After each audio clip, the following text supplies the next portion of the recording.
Good afternoon, everyone, and a very warm welcome to episode 95 of the Royal Society of Medicine's COVID-19 series. This episode is entitled Wellbeing This Winter, Where to Find Support, and will focus on the mental health and wellbeing of healthcare workers, both in the short and the long term, and the resources that are available to them. My name is Dr. Barry McHugh. I'm an anaesthetist working in South London, and I'm the immediate past president of the Royal Society of Medicine's trainee section. I'm delighted to be joined today on the panel for this episode by Professor Dame Claire Gerada, who's President of the Royal College of General Practitioners and Medical Director of NHS Practitioner Health. We're also joined this afternoon by Professor Neil Greenberg, an occupational and forensic psychiatrist and Professor of Defence Medicine at King's College London. And finally, completing the panel, we have Dr. Alex Lai, a general practitioner and co-founder of the Workwell Doctors, which offers a combination of webinars, workshops, and support sessions in addition to courses for educational and clinical supervisors. There's already 365 participants on the episode. We've got over 950 people registered, so hopefully this should be a very useful and interesting meeting. We are keen to make this episode as interactive as we can. So if you'd like to make any comments or you have any questions, please use the Zoom live chat function and we'll try and get through as many as we can over the next hour or so. So to start off, I think many of you have probably seen the recent British Medical Association NHS Workforce Survey, which has reported that 51% of respondents have shown signs of either depression, emotional distress, anxiety, or burnout. So a massive, massive issue. So to start off, what I'd like to do is invite Claire to summarise what she's currently seeing as a GP and also through practitioner health on the front line with respect to the wellbeing of the NHS workforce in general, but also the effects the COVID-19 pandemic has had on staff wellbeing. So Claire, would you like to start off? Yeah, thank you, Barry. I will focus on the workforce in particular. So those of you who know me know that I run something called the Practitioner Health Service, which is a confidential service for doctors, dentists. In fact, now in England, all NHS staff, and in Wales, in Scotland, we're also covering there with mental health or addiction problems. Now, what we've seen is a bit like the graphs for Omicron, is an almost exponential increase in the numbers of referrals that we're getting to our service. Way back when, before the pandemic, we were getting about 60 per week. We're now getting, and this is just doctors and dentists, around about 150 per week. So nearly 3 times the number. And we thought we'd peaked in November 2020, when, if you remember, we entered yet another lockdown, but the numbers are still rising. And it's predominantly, I know we're going to talk about this with Neil and others, is predominantly anxiety we're seeing. And by anxiety, it's almost existential anxiety, with doctors in particular feeling that so anxious because they feel responsible for their patients' welfare. They feel personally responsible if beds can't be found. And I found this myself when I was on call the other day and not being able to help a patient because of lack of services. And Neil might pick it up. It's what's called a moral injury, but it's almost an existential anxiety, free-floating anxiety, fear, feeling of dread. So the numbers have increased. We've looked at our December numbers, and they were nearly 700 new presentations in that month. Hopefully things will start to decrease as Omicron starts to decrease. So Barry, I'm sure we'll be picking up a lot of that in as we go on, but that's basically it in a nutshell. Lovely. And Neil, do you want to speak about your experiences over the last 18 months? Yeah, thanks very much. I've been seeing patients and some of obviously who are healthcare professionals, but also been involved in a study called NHS Check, which is a big study run through King's College London and also UCL. And the importance of that study is we've got about 25,000 participants, and we've looked across the whole of secondary healthcare, I have to say. So Claire will give me a finger wagging because we haven't looked at primary healthcare. And what we find is, unsurprisingly, that when the peaks have come with the admissions, that actually things do get worse. The positive news, and there is a bit of positive news, is as things appear to get better, then so do levels of anxiety and depression and post-traumatic stress. So I think what Claire's describing is very much, we're in the middle of another wave at the moment of busyness, and it's not surprising, therefore, that the numbers of people consulting with practitioner health are up.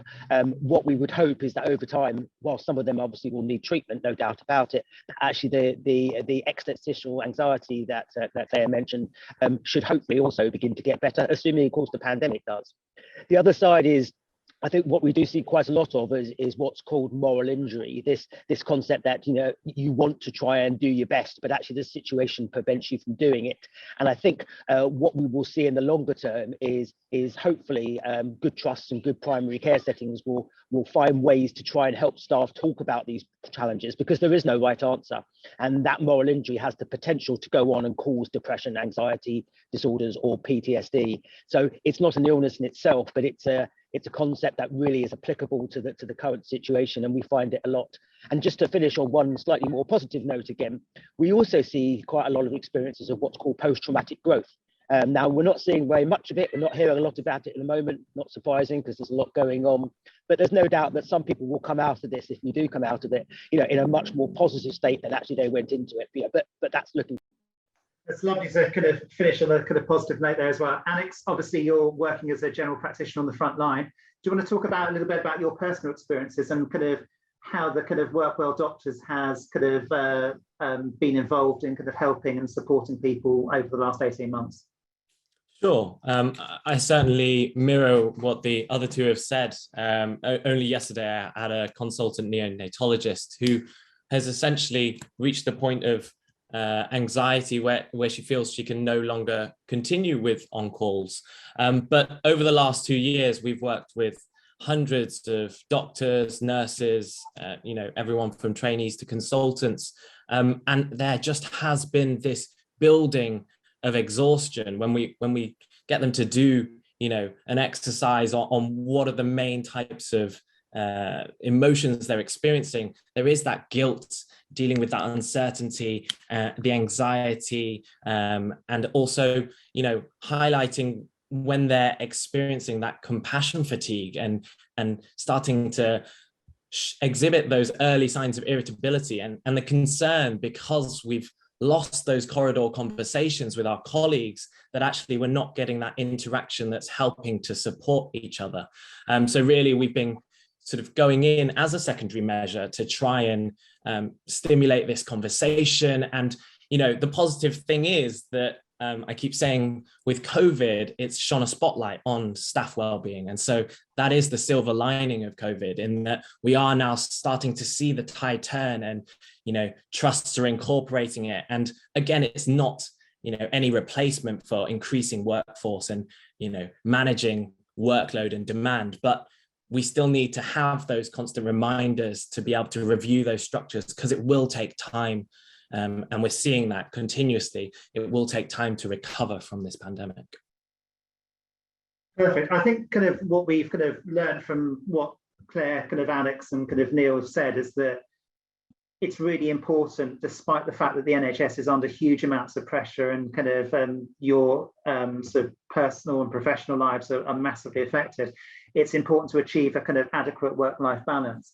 And Neil, perhaps from a kind of psychiatric side of things, I know it's a really difficult question to answer in kind of a few minutes, but what sort of are the basic strategies that doctors can look at in order to kind of maintain their wellness and to achieve an adequate work-life balance, to ensure that they don't become overwhelmed by the current situation?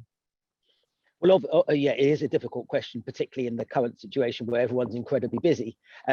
So I think you can look at it in a number of ways. There's individual things you can do. So there's, keeping yourself safe, and I mean psychologically safe here, in terms of speaking to people who normally matter to you, making sure you get your exercise in if that's what you do, pastimes, and things that bring you pleasure.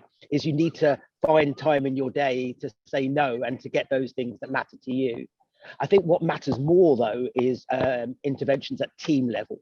And usually I'm meaning here at small team level, the firm you work with, the practice you work in, and that's making sure that everybody is there looking out for each other. And I know we know this, but actually it's not just good enough to say, go and speak to someone if you've got a problem. You have to actually build it into to what you do on day to day. So that basically means that at the start of a shift, if you're working shifts, people should be formally buddied up. They should actually say, me and Sandra, every hour we're going to check in. That's part of our job today. That's not, and we're not just doing that because that's nice. Another thing that's important is that supervisors are able to look out and have what we call psychologically savvy chats. So if you're in a position of responsibility, actually it will bring you pleasure, and also it will be good for your team if you take time, and I know there's not a lot of that available at the moment, to have brief chats with people to find out how they're doing. And don't just accept I'm fine as the answer, because we all know that fine can mean lots of things, including I'm not fine at all. And I think also when there are what we might term in a military sense operational pauses, if there is an opportunity to sort of take stock, then that's the time that rather than just catch your breath, it's important to talk about the impact of what you've all been doing. This sort of existential anxiety is not going to be in any one person, it's going to be as a team. So you take that together, you've got supervisors having good chats, you've got good peer support, and you've got a chance to reflect, when the moment arises. That's actually a pretty strong trio of measures that actually can help people sustain in the longer term. And I think that, I hope very much that all healthcare settings are formally making sure that their staff do those things, because they will make a difference. Would you recommend sort of daily debriefing and kind of sitting there together before you leave the shift and kind of talking about what's happened sort of in the sort of immediate phase, or what's the best way of kind of achieving that? So I think if there's been some sort of more critical than normal incident, I think it's important that the supervisors take an opportunity to make sure that people don't just leave and go home and take that with them. I think that, yes, it'll be great to think at the end of every shift you could have 10 minutes where you sit down and talk about it. My experience of having spoken to a lot of healthcare staff is if people just want to bomb burst home, and I can understand that. So I think it's about getting that balance right. But I do think it's something that team leaders have to make sure that periodically people do get a chance to talk about the impact. And that's not just about what went right, what went wrong, but it's about the way that people think and their behaviours and the challenges and ethical dilemmas that they've dealt with. And I think that's best done when actually if someone starts sharing their own experience. So it's okay for a supervisor to say, perhaps I'm actually really kind of upset at myself for asking you to do all this extra work. I know I shouldn't be doing it. And that's a good place to start, because if you show a bit of vulnerability that way, that can help get the conversation going. Lovely. And one of our delegates was asking, how effective is kind of protected peer support? Is it useful, or is it more important that if you are struggling to get specialist kind of psychological kind of input, or does peer-based support work well? So I think there's excellent evidence from the military and from the emergency services and from studies of peer support in other environments that actually what it can do is have a really important role in helping prevent people going on to need that formal help. So if you think about a spectrum which goes from one end of people sort of being okay, and the other end of the spectrum is where they are unwell, in the middle you have distress. Many of us get distressed, and that's not unusual. And what peer support can do is to try and help people recognize they're distressed, help them think about some things that they can do to help themselves, because there's a great adage, which is that people in crisis problem solve badly. And also it can help get people to perhaps manage their workload in a slightly different way if that's possible. So there is good evidence that peer support makes a positive difference in preventing people becoming unwell, and importantly at the point they do become unwell, in actually encouraging those people to go and get the professional help. But we don't want to think that the initial answer to any distress is go and seek a psychiatrist out or even practitioner help. We want to make sure that if you do reach that point, you go and get it, but ideally the team and peers can make a big difference upstream. Perfect. And Alex, there's a huge amount of kind of resources out there at the moment. I know if you're a trainee, Health Education England have a professional development unit. A lot of NHS trusts are kind of giving sort of staff free access to kind of wellness apps, e-learning modules, lots of online resources. it's almost like kind of information overload. There's a huge amount of information out there. So Alex, in your experience, kind of what's good, what's not so good, what's a good starting point for kind of doctors to look for if they're seeking additional support and resources? So I think that would depend on what they were looking for. Certainly, if they are looking for a bit of self-care, then certainly there are certain apps that are providing resources free for doctors. Certainly, if it's more towards the kind of needing some free counselling, apart from practitioner health, there have been quite a few organisations and charities that have popped up that just provide that space to access peer support, perhaps if you don't want to do it with your work colleagues. And that can be through UOKDoc, who have huddles on a Wednesday evening at 8 p.m. And that's just a way to be able to discuss and hear from others and recognize that you're not alone in what you're experiencing. You can also access free counseling, therapy, or coaching through Frontline 19, Duty to Care, and Docs in Distress, another one aligned with Practitioner Health, also run some fantastic wellbeing events, which are slightly separate, and I'm sure Claire can talk more about them, but get us to reflect in a way that isn't directly from discussing with other people.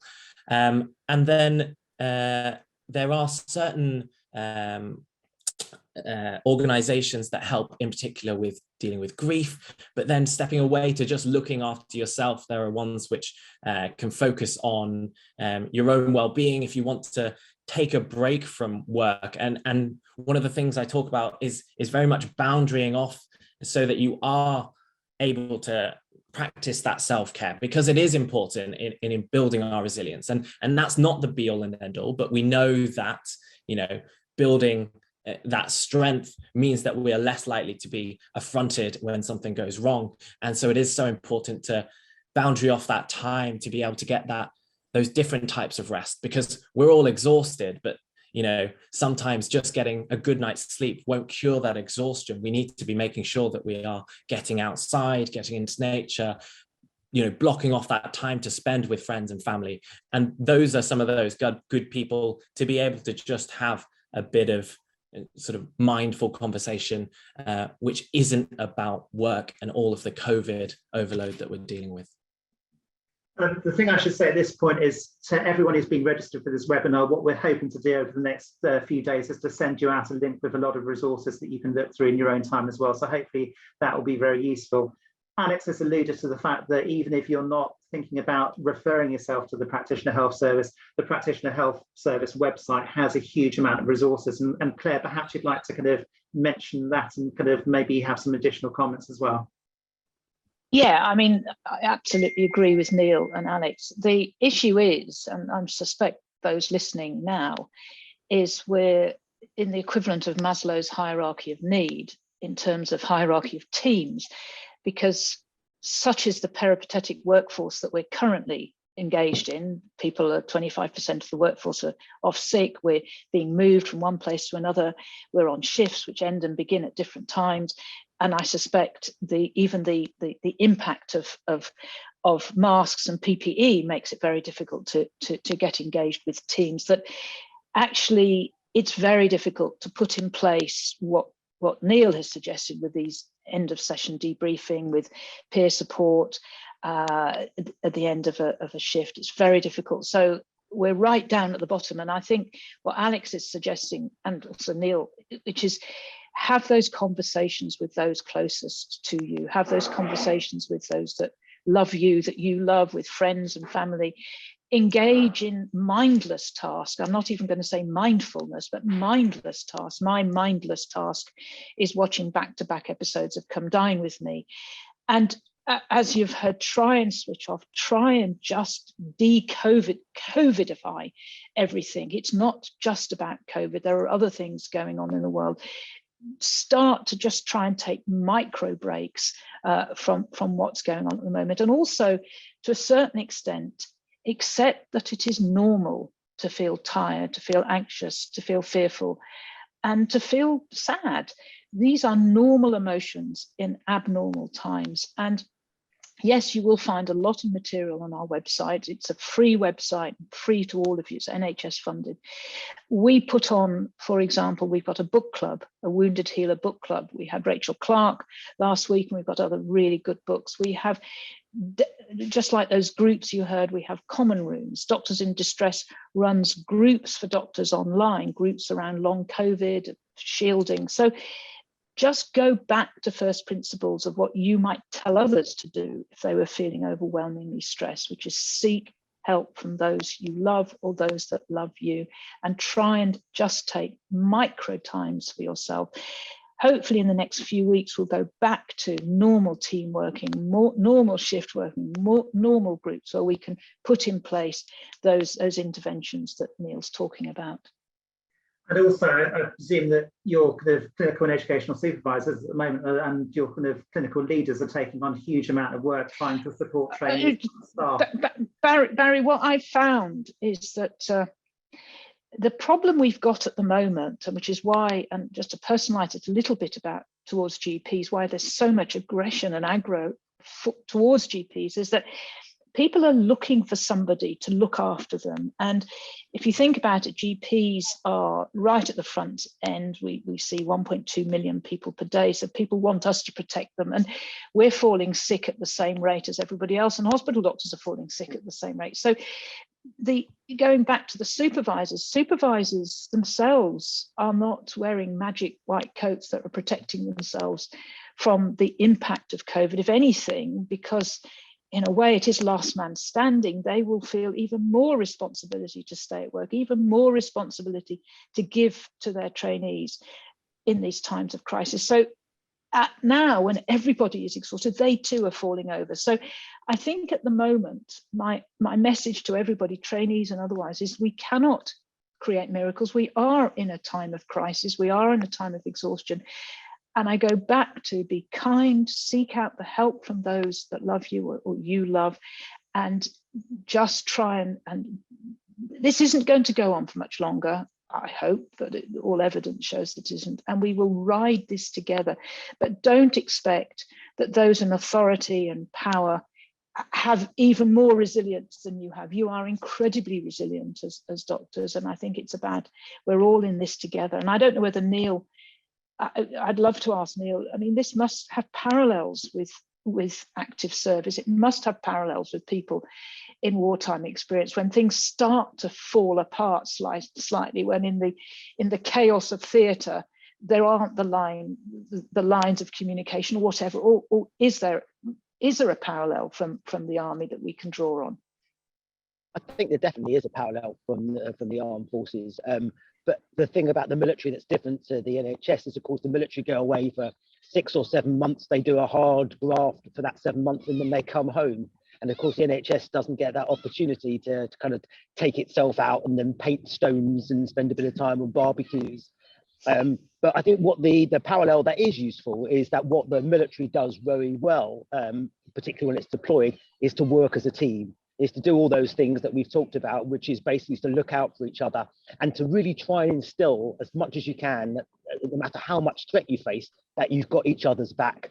And that comes down to your point about kindness, is that actually there are lots and lots of reasons to be very upset and to be irritable and grumpy. But actually, if we can have a team in which everyone feels that they've got each other's back, there's a huge protection for everyone in that team. And so I take completely what you say about supervisors. They've got enough to do already before they're looking after others. But actually, there's a huge amount of satisfaction as well that supervisors can derive in looking after their teams. And it's about getting that balance right. And watching come dine with me, some of the time I think is also perfectly okay. I think one of the things, kind of just from sort of anecdotal, sort of talking to my colleagues, a lot of trainees were kind of redeployed into critical care areas and were very much working outside of their comfort zones, and felt that they weren't able to provide the level of care that they would normally kind of provide within their own specialties. And although kind of talking to those trainees, they felt that they were very well supported by the intensive care teams, there was almost something lacking, and it's almost like they were developing almost sort of PTSD type symptoms. And I suppose it moves nicely on to how do you identify when either you or your colleagues might require some additional support beyond kind of looking after each other beyond sort of talking to loved ones, what are the red flags, as it were, where you should be starting to think about seeking additional help? Shall I start with this, Barry? I think yeah. My sense is there's lots of ways of identifying. For doctors in particular, presenteeism, i.e. turning up for work when you're feeling rotten, and actually nowadays I suspect you're not going to turn up for work feeling physically bad because we're so ingrained now to stay at home, but mentally bad. If you're waking up anxious, if you're finding you can't sleep, if you're turning to alcohol to switch off. One of my patients on her way to work stopped the car and just burst into tears and couldn't go on. If you're finding that you really can't switch off this free-floating anxiety and it's there, clearly if you have suicidal thoughts. Now, suicidal thoughts are fairly common, much commoner than people think, but actually if the suicidal thoughts are just so pervasive that you're becoming preoccupied with them. So, and if your colleagues, it's difficult in remote working, but if you're finding your colleagues just are different, and Neil said, when you ask, how are you? If they actually say, well, I'm not actually that well, these are the sort of signs that you should look out for. These are the red flags. Going to work when you're feeling absolutely mentally unwell, presenteeism, that's what's called, when you're suicidal thoughts, when you can't sleep, anxiety's all pervading, and when you're trying to turn to alcohol as a way of relaxing. So actually, if I just jump in there, sorry, I completely agree with that. Interestingly, I think we've looked at suicidal thoughts in our study. We've done a study actually on intensive care staff, or staff who work in intensive care, where we've surveyed them now 9 times. And although the rates of anxiety and depression and PTSD symptoms go up and down depending on the phase of the pandemic, actually the suicidal thoughts are pretty constant. They don't change too much. And they are somewhere between 13 and 20% of staff report, that more than half of the week they have thoughts that they would rather not be here in the last 2 weeks. So they are, as Claire said, pretty common. I don't think they should be ignored though. And I think just to add to what Claire said, there's one other thing that's quite important, is that if people around you, those people you love or the people who love you, if they start to say to you, do you know what, there's something different, I'm worried, that again is a good red flag. People start saying that to you. If you're hearing it from lots of sources, there's got to be a reason for it. And really you should listen. And one of our delegates was asking what the difference between burnout is and other psychological conditions such as depression and anxiety, or are they all part of a single spectrum?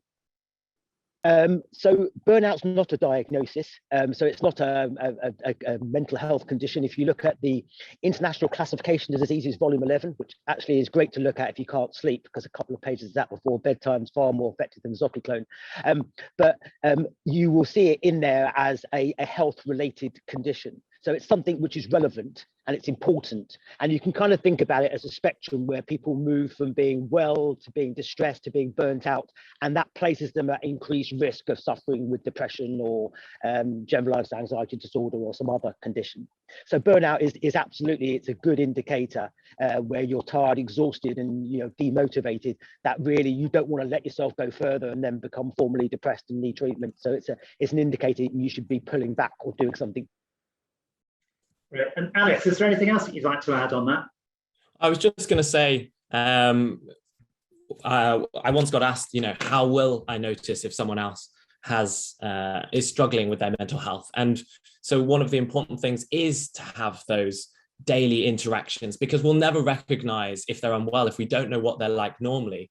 And so it is important to get to know a bit more about them when you're a supervisor. If there is time, we had one trainee mentioned that their supervisor didn't recognize them without the mask on. So if there is that opportunity to step outside of that work environment, to have just a small conversation and then notice those things, because there's a great questionnaire on the Practitioner Health website identifying burnout, but some of those questions about if they're starting to become irritable or not themselves, then you're starting to identify, and then it's appropriate to ask that question, how are you? And some of you might know Dr. Sammy, and she does a great TED talk on how are you really, and just really that by asking that second question, you're saying, I'm open to having this conversation, you know, if it's an appropriate time, or if not, then somewhere else, just to be able to suggest and then signpost to support. Because one of the key messages is you don't need to be at the point of burnout to access support. So there are all kinds of support services out there at different stages, and please don't wait. There's always ways that we can improve things. And Claire, this moves nicely on to maybe sort of talking a little bit about, for those who don't know, the role of NHS practitioner health, including the kind of referral process, looking at medical confidentiality, what services you offer, and what doctors can expect that they refer themselves into their service. Yeah, Barry, thank you very much. So we've seen about 17,000 doctors now since we started. So we've got a fair amount of experience, and it's a free service, and you can access it. If you go online, practitionerhealth.nhs.uk, you'll see how to access it, but mainly through a self-referral pro forma, but you can also ring up if you don't want, or send an email. The service, it's a mental health service. It's not a well-being service, though we do provide lots of well-being material on our website. So it's a mental health service. So, but we also assume that somebody will become mentally ill if they have, for example, a complaint or referral to the regulator, or a sudden unexpected death of a patient that you know is going to bounce on and on and on. So you don't have to be mentally ill when you come, because we'll support you in other ways. We are available, as I said, across England and Scotland, and what you'll get is initially a phone call of one of our clinicians will contact you very early on, usually 2 or 3 days after you send in your referral. And then depending what the issue is, will depend then on what we provide you. At the extreme, if you admit to, let's say, drinking a bottle, somebody did the other week, 1.5 bottles of vodka a day, then we will counsel you and offer you an inpatient stay at one of our rehab units for free, bear in mind, and then the aftercare that's required after that. The same if you admit to using illegal drugs, but right through to the extreme, if you're profoundly depressed, we can treat you with psychotherapy, with CBT, or with antidepressants. And we're really like an outpatient mental health service, though we've got this inpatient facility for addiction. With respect to confidentiality, the worry doctors always have is it completely confidential? Now, not everything is completely confidential. What we will say, though, is we will never break your confidentiality unless absolutely we have to. And over 17,000 patients, that's happened 9 times. And usually they've been for doctors who are absolutely psychotic. I mean psychotic, new onset of schizoaffective disorder or something. So we will never break your confidentiality without discussing. So for example, if you're stealing drugs from the ward and you're addicted to opiates, we will make you better before you have to go through the process. We won't collude. We're not there to collude with you, but we will take you step by step through the process, and we will make it better for you. But overall, we don't disclose if you're depressed, if you're an alcoholic, if you're not doing, and we will never disclose your medical records. I've just been through a legal procedure where one of the regulators insisted that I disclose medical records against consent, and I fought it, and we won. If you disclose to me that you've got a gun at home, or that you're sexually abusing children, then I'm bound by statutory requirements to disclose that. Of course I am. So you can rest assured, for the most part, nobody will know. And we have a special agreement with the General Medical Council and General Dental Council, which gives us slightly more nuanced to hold concerns. So if you tell me you're smoking cannabis, for example, and we feel you're not putting patients at risk and you're following us advice, then we can contain that, and nobody need know. So if you're worried about confidentiality and you're doing something that you feel, if it did come out, would put you at risk, then please make contact. Because in my experience of 17,000 patients, 15 years, is it will come out. So seek our help first, and we can help make things better, or at least stop things getting worse. And we had a delegate question asking about whether if they self-refer themselves to the practitioner health service, whether that would impact on mortgage applications, life insurance and that sort of thing. That's something that we don't worry about, and it's more important to look after yourself. Well, that's a difficult question, Barry, because it's you that, as the person applying for the mortgage, that has to fill in, tick that box. Have I ever suffered from a mental illness? So it's up to you. Nobody, and if you say yes and practitioner health, then clearly with your consent, we will have to respond. So that's up to you. But what we won't do is to tell your educational supervisor, we won't tell the GMC, we won't tell HR department, we won't tell occupational health. We will write to the GP just to let them know you're in the service with your consent. I mean, it's a sweeping generalisation, but doctors are quite often kind of bad at asking for help and looking after their own sort of mental health. Well, they're terrified. It says no mention of occupational health. Of course, occupational health is very, very good, but occupational health cannot treat you. They can just signpost you and support you through reasonable adjustments. So if you're depressed and you go to occupational health, number one, it goes on your medical record, which you may want it to, but it will follow you around forever. And we've had cases of doctors, usually trainees, by the way, who then become infantilized by all the time, every new job, which is every 3 to 6 months, being summoned to explain their depression, which they had when they split up with their boyfriend at the age of 24. And it's fine. I'm not against occupational health, but I'm just saying that if you want to talk to us first, let alone if you disclose that you are drinking a bottle of wine a night and are a bit worried about it. So, and doctors are very bad at seeking help, but please seek help because, as I said, if you're more concerned about confidentiality, that means there's more of an issue. Therefore, in our experience, it will come out. And with alcohol, it's usually a drink drive offence, or something happens at work, or sadly with anaesthetists, it's their first attempt. It's either a suicide attempt or an accidental overdose of fentanyl. And if you're an educational or clinical supervisor and you're kind of worried about one of your kind of trainees or one of your work colleagues, what's your advice in terms of actually kind of broaching that discussion, or is it kind of?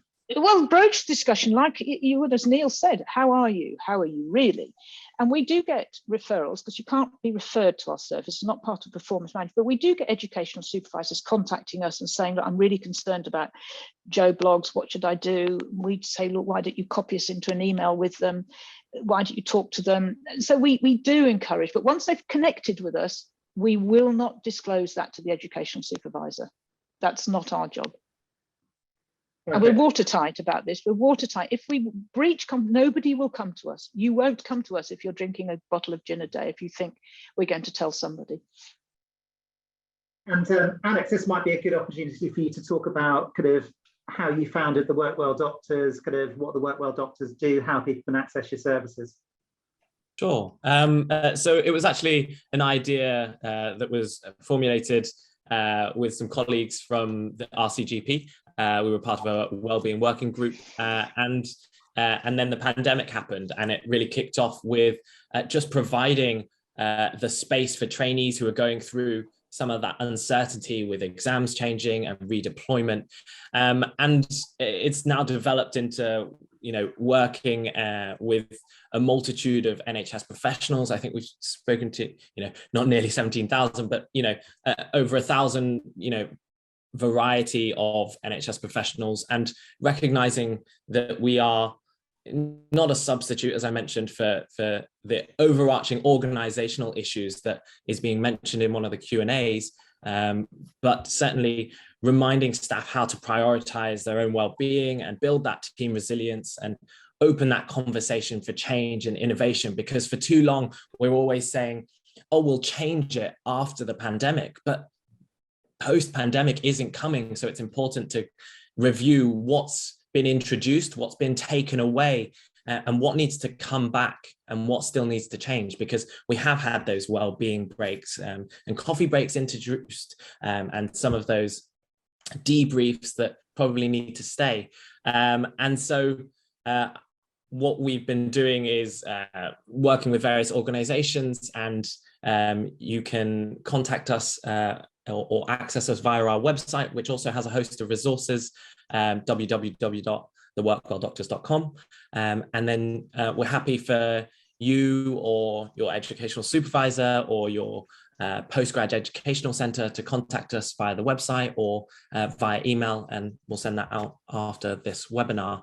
But really, we've sort of arranged it based on what the need is felt for the department. So we've worked with anaesthetists, we've worked with the London School of Paediatrics, and it was focused on, you know, assertiveness and boundary setting, or digital well-being, or, you know, a workshop on what things they could do to improve, or it's with practice managers and how they could sort of support their staff, and looking at work culture and appreciation, because we know that, you know, we're not, you know, the NHS runs on goodwill, but there's so much about that appreciation and the small gestures and what's our purpose for being here and what we enjoy out of our work, and trying to find more of that.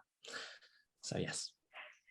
And as kind of Claire was alluding to, Neil, one thing that kind of trainees and kind of more senior doctors kind of often find difficult is liaising with occupational health if they do have sort of any issues. Particularly, I know a lot of my colleagues are suffering from long COVID. They've got difficulty accessing long COVID clinics.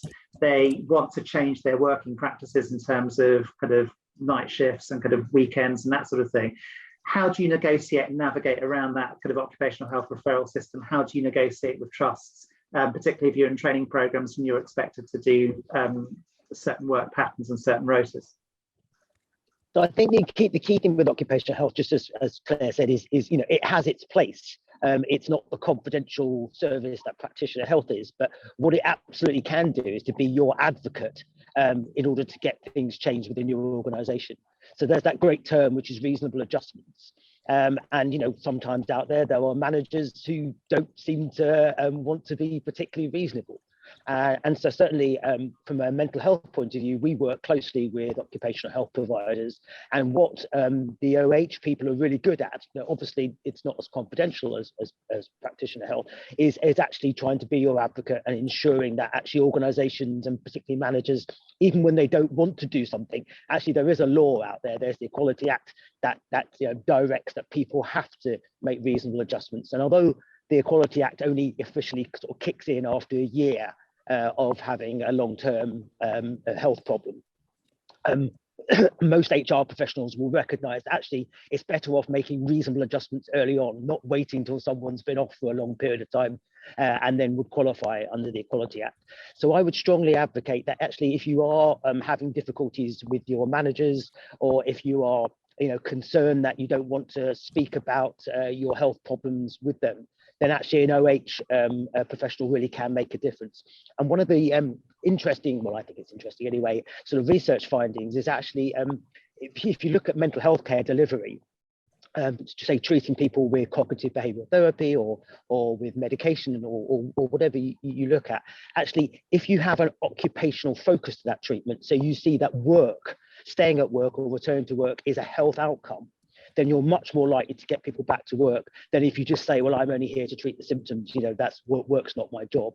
And that again is where occupational health can be really helpful in trying to prompt healthcare providers to actually see work as being a useful outcome. Because as we know, you know, not only is it good for the NHS and patients to have doctors and nurses around, it's actually good for people to be at work. It's good for your mental health in most of the time, as long as the work's not toxic. So it's about getting this right balance. And I would strongly advocate that if you need help in getting your organisation to sort of recognise your difficulties and be reasonable, then that absolutely is where occupational health should make a difference. And one of our delegates was commenting that they can sort of just about cope with the kind of work-related stress at the moment, but all the additional stuff that you have to do as doctors, particularly for kind of staff and associate specialists and consultants, annual appraisals, kind of patient surveys, GMC revalidation, is enough to kind of tip them over the edge. I know a lot of trusts are using a streamlined appraisal process during the COVID pandemic, but have you got any advice for them as to, if they are struggling with the appraisal process, how they can request some reasonable adjustments for some extra time? Yeah, well, obviously appraisal is something that sort of each of the trusts will sort of do their own way. I think certainly, you know, South London and Maudsley, where sort of I'm at, you know, certainly last year was extremely reasonable in delaying it for a year and also allowing you to do things online. So again, if you felt that your your appraiser was being unreasonable, then, you know, if you can't persuade them or your manager can't persuade them, again, occupational health with a well-written letter hopefully should make a difference. And I think that there's a whole sort of balance out there between, you know, people wanting to get the job done and to make sure the right thing is you know, people stick to the rules, when also, just as you're saying, you know, and hopefully Claire's right, that in a few weeks' time we can begin to breathe a bit more. But it's about people being reasonable. And also we have to remember that 40% of the medical workforce don't have access to occupational health, and they're GPs. So we've got to be. So I've nothing. Let's have this on record. I've nothing against occupation. Occupational health is a fabulous part of the medical workforce. So in all the bits that I've written in the chat, it's absolutely fabulous, and it's a good advocate, and it can help prevent as well as help you return to work.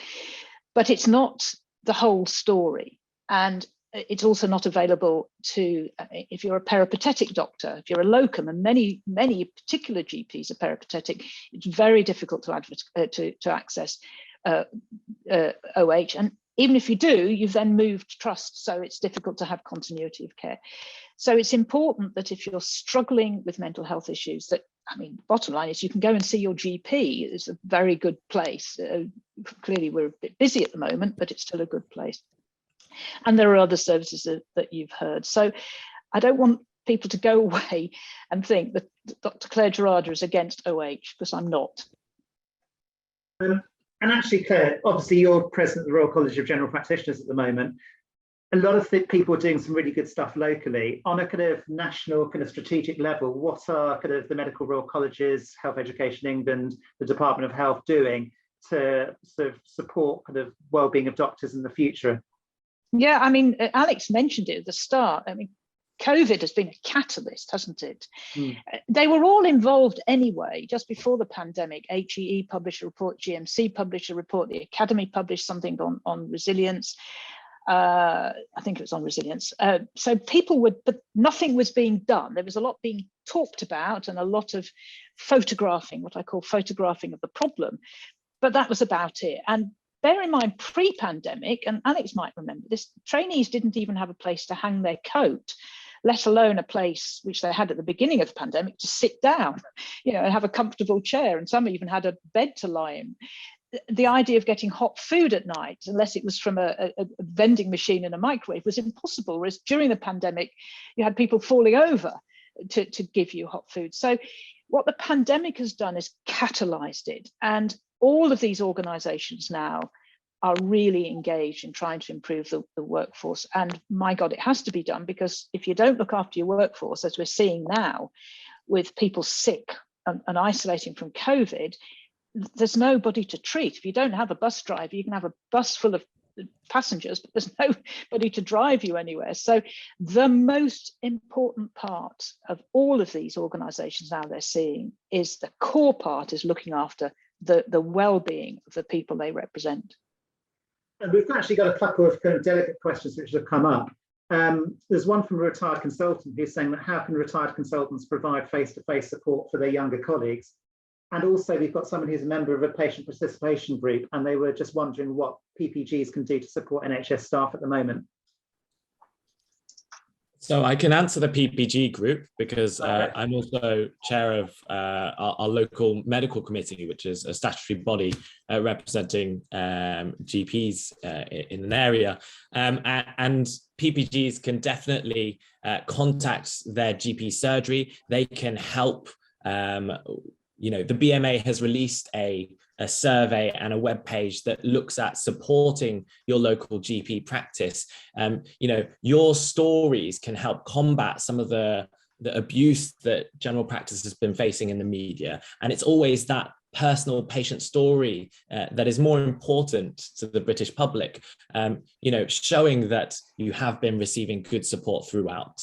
And so I would certainly reach out to both your local GP practice as well as to your local community, and just remind them that we are all human. And, you know, especially with sort of even more the frontline, our reception staff who, you know, are facing the actual abuse over the telephone, and they don't have as big a commitment to necessarily stay. But if we lose all our reception staff, then patients still won't be able to access their doctors. So really, teaching that compassion, have a conversation with your general practice about, how people can be seen as in it together, as more of a community. Do there need to be photos in the waiting room and labels so that everyone knows each other? Because we know that psychologically, if they pick up the phone and they go, oh, I'm speaking to X, Y, or Z, they're more likely to be kind and compassionate than if they think it's a nobody or a locum. Perfect. Can I just come in, Barry, on that other question about the retired consultants, can they help? So one of the things that comes out of our NHS check study pretty clearly is that sort of external experts coming in or people coming into an organisation to try and provide help is generally not a very good thing. I mean, we know from psychological debriefing it doesn't work, but we also know that actually there's this we come up with this kind of buzzword that if you didn't have a pass before the pandemic started, don't try getting a pass to get in and do health and well-being stuff, afterwards. And so actually, if you're a retired consultant and you're sort of well known in the trust, or you've recently retired, I think you could have a fabulous role in actually going back and trying to help other staff, also obviously perhaps even treat patients. But if you've been out of the game for a long time, by all means offer your services, but I wouldn't get offended because if they're not used, because actually people prefer to seek out support within their local service area much more than sort of turning to external people, unless of course they become formally unwell, and obviously services like practitioner health are there for them. Perfect. Well, amazingly, we're coming close to the end of our kind of hour for this episode. So what I'd like to do is kind of go around each of you and just have some kind of closing remarks. Obviously, hopefully COVID will kind of settle down over the coming sort of weeks and months, but there are still 5.8 million people on NHS waiting lists. There's huge backlogs on elective cancer, kind of elective surgery. Is there a light at the end of the tunnel? One of the concerns that a number of people have raised is this just tends to be kind of chronic stress, which is ongoing, and they can't see things changing anytime soon. So are there any future innovations in the pipeline? Are there any strategies which are sort of coming forward to help protect well-being, and how we can carry on maintaining the kind of quality of the care that we provide, but also kind of maintain our kind of workforce without people leaving the profession? So what I'll do is I'll go through all of you and just have some sort of closing remarks, comments, anything else that you'd like to pick up. Neil's looking at me on my screen. So Neil, do you want to start? Yeah, no worries. So I think there's obviously a lot of the good work that's gone on with peer support and training up supervisors how to have these psychologically savvy chats. I think that needs to be embedded as just standard practice. It's what we do. That's what's needed, because just as Claire said, we don't want presenteeism. It's not good for the individual, and it's not good for patient outcomes. I think where the innovation might come is actually we are unfortunately going to have a large glut of healthcare professionals who are going to need some treatment. And we know that waiting lists for a treatment, can be difficult. I'm glad that obviously, practitioner health can help out with doctors and dentists and some nurses, but there still is going to be a need. And what I think we need to do, and there is work, is to look about more effective ways of getting people treatments that don't necessarily take 30 or 40 sessions to work. And certainly from a sort of experimental point of view, there's some really exciting innovations out there which need to be tested. We can't just roll these things out before we know whether they work or not. But there are lots of things in the pipeline which might, with limited number of sessions, actually help people move forward and recover. So that's why I think that the innovation needs to come in to make sure that we can treat, both healthcare professionals and of course, the public as well, who have also been affected by this. And I'm positive that things in the next 18 months or so should show some indications of being able to do that in good. Perfect. And Alex, have you got any closing remarks that you'd like to make? Sure. So I think the key point is that now that we've learned these lessons, we are starting to embed in some of these prophylactic and preventative measures so that everyone is aware of how we can continue to prevent further burnout and be able to incorporate all of these positive changes so that we are looking after each other and our teams. And I think, the fact that trusts are taking these on board and embedding them is really fantastic, but also on a higher level in terms of organizational changes. We know we have lots of restructures of the NHS, but some of them will come with some real benefits in terms of managing our workloads and demands, and hopefully have some positive effects on our NHS staff.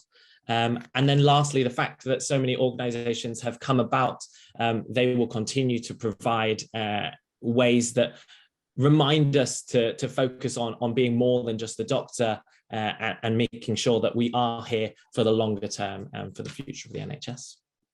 Great stuff. And Claire, I'll leave the final words to you. Thank you.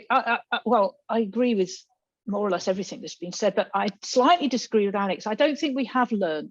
I think it's been, Neil's clearly doing some research, and that's really good. I think we've largely thrown a whole load of stuff out to the workforce, and we haven't looked at what's worked.